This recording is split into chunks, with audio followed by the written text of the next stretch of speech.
There's been momentous movements in Iraq, and all the world's press and eyes are on Iraq, and no one is caught everyone off guard and by surprise. So we're hoping you will shed some light on the situation, make it understandable. Well, Bismillahir Rahmanir Rahim. We begin with Allah's blessed name, and the most important thing for analysis at this time, Morris, is to be able to connect the dots. Unless and until you're able to connect the dots, you will not be able to discern the strategy of the master craftsman who is crafting the world order which is now emerging in succession to Pax Americana. The new world order that is emerging in succession to Pax Americana. The master craftsman is doing it with great skill, and one of his stratagems is diversion, to divert attention from here to there, to there, to there, to there. Which is why if you look at the television screen today, and I don't have a television in my home, Morris. Thank God. If you look if you look at the television screen, you see that the images keep on changing rapidly. The rapid movement of images on a television screen is in order to be able to block the mind from being able to concentrate and to being able to penetrate into reality, so that you remain someone who is imprisoned in superficiality, in the fleeting moment.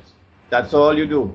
You are living and you are imprisoned in the fleeting moment. So if you're able to connect the dots, then and only then can you discern the big picture. And the big picture is that, number one, the master craftsman is hell-bent on fomenting Shia-Sunni civil war. And in order to foment Shia-Sunni civil war, he has to demonize the Shia, so that the Sunni become all revved up for war with the Shia. And that has been going on for some time now. He has to so brutalize the Sunnis that large numbers of young Sunni men will become so filled with anger, so overflowing with anger, that all you have to do is to put some weapons in his hands and tell him go and fight, and he will dance to any tune that you play. So what they did in Libya, and then what they did in Syria, is what they're now doing in Iraq. It's the same master planner at work, the same supplier of weapons. And I want to assure you that this body called themselves ISIL, or that's the French, and ISIS in English, this body of so-called Mujahideen, I want to assure you, Morris, they're not getting their weapons from Santa Claus. No.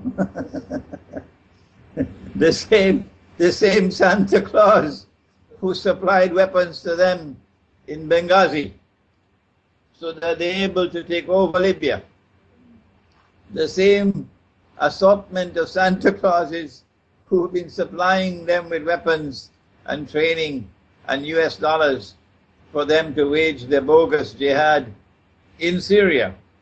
I am absolutely certain, Morris, that it is the same Santa Claus at work, supplying weapons and supplying training and supplying funds for this, what is now occurring in northern Iraq. And the purpose is, of course, ultimately to serve the cause of the Zionists. The purpose is ultimately to ensure that Israel would have an easier task, an easier fight on her hand to succeed the United States as the next ruling state in the world, to create turmoil and create disorder in the Arab world in particular, to create civil war in the house of Islam. And that's what they're doing in northern Iraq. Is it not the case that there is also popular support for the uprising in Iraq? ISIS is only a few thousand fighters. It could not possibly be taking over huge towns and cities without local support. We have someone from northern Iraq sitting with me here now. It appears it's not just a matter of local support, and of course the Sunnis in Iraq would feel a certain amount of grievances over majority Shia rule when they have been ruling over the country for so long. But it is also a conscious decision on the part of the Iraqi government to withdraw the armed forces of Iraq from all of these areas. So there's no fight. ISIS is not defeating them on the battlefield. It is rather that the Iraqi government has decided to withdraw her armed forces from that part of Iraq. Well, there's been a lot of disquiet from Maliki about the amount of troops that ran, deserted, absconded, and there's a lot of publicity given now to how much is being paid to new volunteers to battle ISIS. But I'd like to make this point that ISIS is only a few thousand fighters. They surely can't just approach a town of a few 100,000 people and overwhelm it within hours, which is what we are witnessing. What I'm saying is there must be Saddam loyalists, Baathists, and various others there supporting them. There's also the undercurrent of an emerging Shia-Sunni civil war. If ISIS is comprised of Sunni warriors, then they can exploit the underlying Sunni sentiment of discontent with the Shia, which has been playing for some time now. Okay? The mastermind is succeeding, and succeeding dangerously so, in approaching that point when he will succeed eventually in fomenting overall Sunni Shia civil war. In a previous interview, I had mentioned that perhaps behind the scenes there is a second track of negotiations going on with Iran. A secret track of negotiations going on with Iran, where an offer is being made, a plum which is so juicy, that only the best of all can refuse it. And that is for the triumph of the Shia version of Islam over the Sunni. For that triumph of Shia Islam to take place, you have to facilitate the emergence of an Imam al-Mahdi who will be accepted in Mecca. In order for Mecca to accept the Imam al-Mahdi, Mecca has to be under Shia rule. How can Mecca be under the Shia rule without some kind of very astute diplomacy with Iran and very astute military planning, with a number of people facilitating a movement towards Iran taking over Mecca. I don't want to speak any more on this Mecca. I just want to leave the dots for those who have the intelligence to be able to connect the dots. This is a possible scenario being negotiated secretly, and hopefully we pray that Shia Iran will not fall into that trap. So your suggestion is NATO may turn on Saudi Arabia. One wonders if NATO is not bombing ISIS at this moment, if it is Saudi Arabian pressure that's stopping America from bombing ISIS and her allies. Why should NATO, why should the United States be bombing ISIS except as camouflage, when ISIS is doing the work that the Zionists want ISIS to do. Nevertheless, they have tremendous support from Saudi Arabia, and I just wonder how much Saudi Arabian influence there might be on American foreign policy in the area. Isn't Saudi Arabia a Zionist state? Isn't Saudi Arabia dancing to the tunes of a Zionist drum beater from day one? Okay? There's a falling out now, because Saudi Arabia is seeing the United States cozying up to Iran. Okay? Yes. And maybe a betrayal of the Saudis. That's in the cards. But ISIS is dancing to a Zionist drumbeat without any doubt at all, because it identifies itself in a very strange way. It doesn't identify itself as a revolutionary movement. Morris, it identifies itself as an Islamic state. Why would you identify yourself as an Islamic state when the only way that an authentic Islamic movement of liberation can establish an authentic Islamic state is if you make a claim to the restoration of the caliphate or the khilafah? Well, very clearly you don't need a PhD to know that that's in the cards. And it's going to be a bogus caliphate, a bogus khilafah. If they want to fall for that trap, that's their choice, not ours.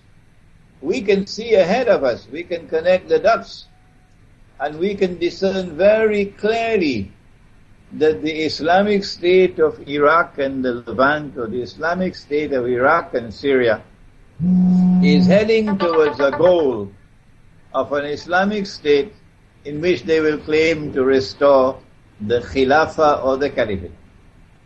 And we are saying up front, before they achieve it, that it will be as bogus a Caliphate as the paper money that we're now using as money. You know, in Syria there's been alarm bells for a long time about this ISIS group as being even more extreme than the other groups. And so people that are supporting the Bashar Assad government are very much, they want to attack ISIS in all ways. And the problem is, I'm worried they're going to be duped. And America is at some point going to start to bomb ISIS in Syria. In other words, America's about, is it preparing to re-penetrate the Middle East? Is it about to reoccupy the Middle East or re-destroy it? There appears to me, Morris, to be evidence in our eschatological data. Sorry for using such technical language. Islamic eschatology envisages or anticipates precisely that a new Western military presence in the Arab world, when they're going to land, as the Prophet said, alayhi salatu wasalam, in the area north of Damascus, where a big war is going to be fought. So yes, they're preparing for that Western intervention, military intervention. But a Western bombing of ISIS, I think it's only going to be window dressing. Like an Israeli attack on Iranian nuclear plants will be only window dressing, meant to provoke Iran into a military response which will entirely meet the approval of Israel. We're all being manipulated. The Zionists have outsmarted everyone for centuries, it seems. Yeah. So I'm afraid that we're using ISIS as a caricature, and it's not reflecting the reality on the ground. I'm repeating myself, but there's a lot of Baathists, Saddam loyalists. There's been a lot of injustice to the Sunnis in Iraq. They're taken off the streets, they're put in prison, they're never tried, they're locked up for years. There are many accounts of these types of stories. So I'm worried that we're all focusing on ISIS when in fact ISIS is actually a small part of the picture. The support that you speak of was deliberately and carefully cultivated. They created it so that they could exploit it the way they're now exploiting it. You don't need a PhD to understand that. Yes. The same thing happened in Egypt. They created the sea of discontent through their manipulation of money, the banking system, the monetary system, the economic hardship. They created it, they cultivated it, and then they exploited it in the Arab Spring. You don't need a PhD to understand that. The role of Turkey in this situation, it would seem there's more and more voices of opposition growing within Turkey saying, look, your foreign policy is leading to disaster. Even calls for the government to resign in Turkey. Do you think Turkey may alter course, given its experience here of the consul general being taken, diplomatic staff being taken hostage, etc.? And it's sort of supported ISIS somewhat as well. It's not even a banned organization in Turkey. The Ottoman so-called Islamic State had a PhD in its bogus support of the Sunni cause.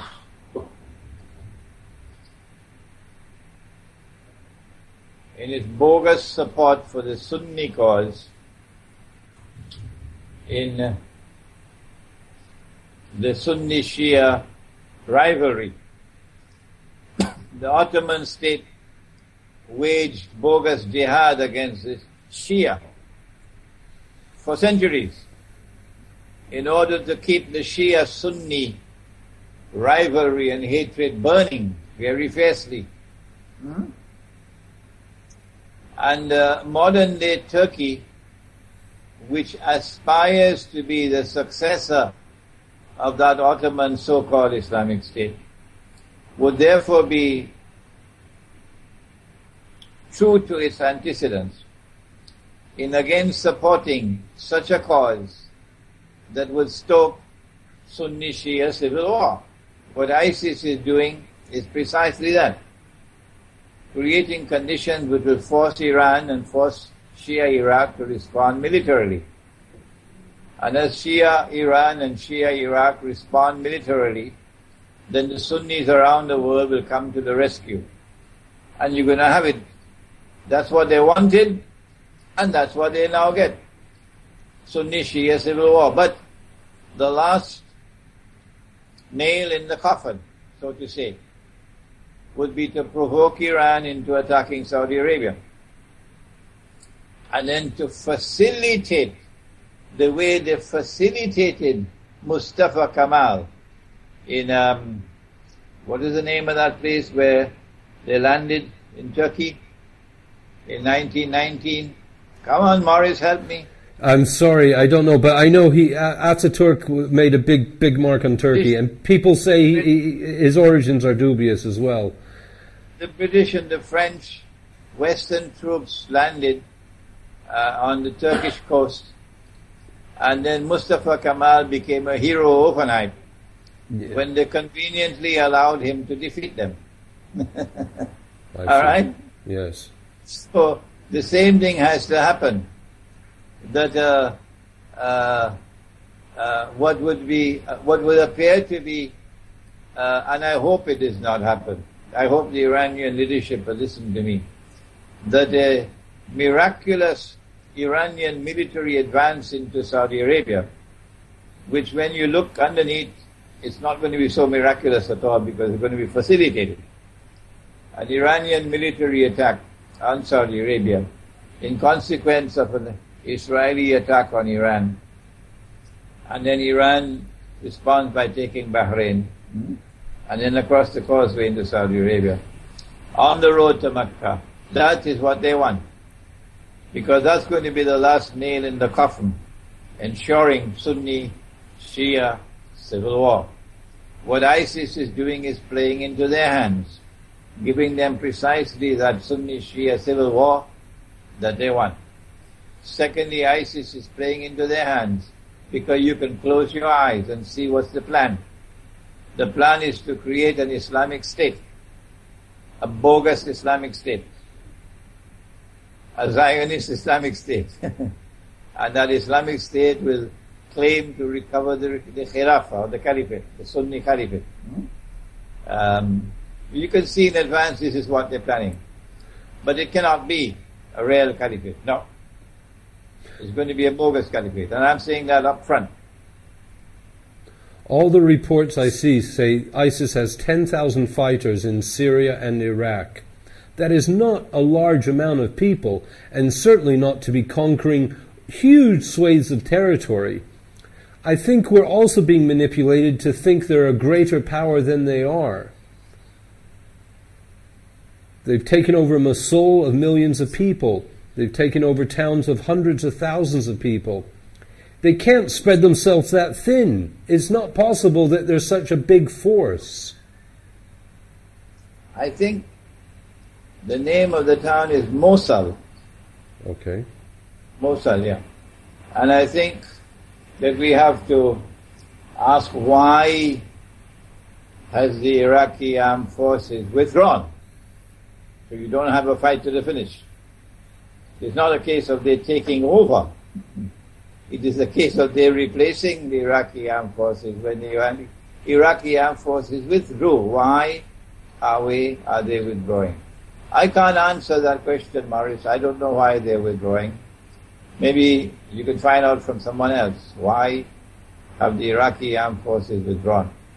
Well, Maliki seems to have failed miserably as a unifying force in Iraq. It seems he's lost the support of Iran, the United States, and absolutely everyone. He has misplayed some cards. You cannot unite Iraq in the same way that you cannot reunite Ukraine if you follow the Shia foreign policy of the Maliki government, or you follow the foreign policy and the domestic policies of the present people who sit in Kiev. You have to build a plural model of a state for a plural polity. Putin, to his credit, and Russia, to its credit, has been asking for precisely that, to negotiate a federal agreement. I don't call it federal, I call it a plural model of a state for Ukraine, because it's not a homogeneous society. It's not a homogeneous polity. This is what our Prophet, Allah's blessings be upon him, did when he went to Medina. He found a polity which was comprised of heterogeneous units. There were Jewish tribes, some of which were locked in war with each other. And there were pagan Arab tribes. And then you had people who had migrated from Mecca. So you had three big groups of people. One, the Muslims. Number two, the pagan Arabs. And number three, the Jews.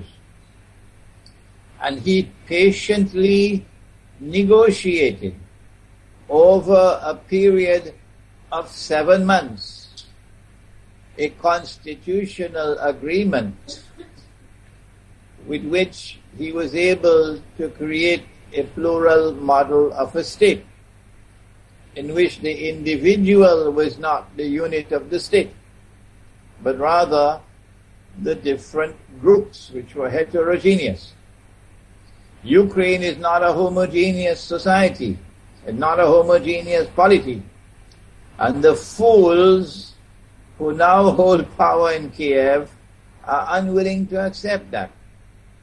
Similarly with Shia foreign policy in Iraq. Iraq is not a homogeneous polity. Iraq is very clearly divided into several different main groups. amongst which the biggest is the Shia-Sunni divide, but that's not the only one. You have the Arab-Kurdish divide, okay? And so what you need is a constitutional agreement which will bring into being a plural model of a state. But Shia political thought cannot admit that. No, sir. So Maliki Shia Iraq cannot but fail. So if there is substantial Sunni support for the rebellion in the north, which is parading itself under the bogus name of ISIS, it is because the model of a state which has come to Iraq is one which cannot accommodate its heterogeneous polity. Do you feel that a solution may be just dismembering Iraq, that it no longer remains one country as we know it? That is already decided upon, not just for Iraq. They want to do the same thing with Egypt. They want to do the same thing with Saudi Arabia. It is part and parcel of the master plan for establishing Israeli political and economic dominance or dominion over the entire Arab world. You've got to break them up into bits and pieces. That's the master plan for Pakistan as well. So might we see 3 different countries emerging out of Iraq in the years ahead? Like Somalia today, like Libya is already disintegrating, okay, into different warring factions which may not even be called states. It's mayhem, it's disorder, and that's what they want. It will facilitate Israel in her effort to try to succeed the United States of America in establishing Pax Judaica, which will replace Pax Americana.